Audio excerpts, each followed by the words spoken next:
নিজের অটো থেকে চুরি যাওয়া প্রায় 17,000 টাকা ফিরে পেতে এয়ারপোর্ট থানায় মামলা করতে গিয়ে পুলিশি দমন পীড়নের অভিযোগ করলো ব্যাটারি চালিত অটো চালক।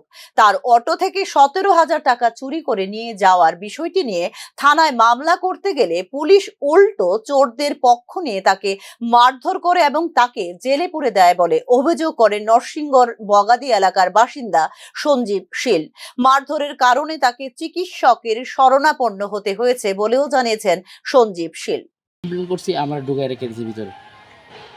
আমি যেমন আমি আসামি, এরকম আসামির মতো আমার বয়ে রাখছে, বয়ে রেখে সেটা আমার চলো তখন টেস্ট করে নেবো। আমি কি স্যার আমি তো কমপ্লিট করছি, আমার কে টেস্ট করবেন? এবার বলছে না না হসপিটাল করে দিব। চিতলে চলে গেছি, গিয়ে সেটা হসপিটালে করে আইসি। হসপিটালে তো কিচ্ছু করছি না, তখন কিছু করছে না।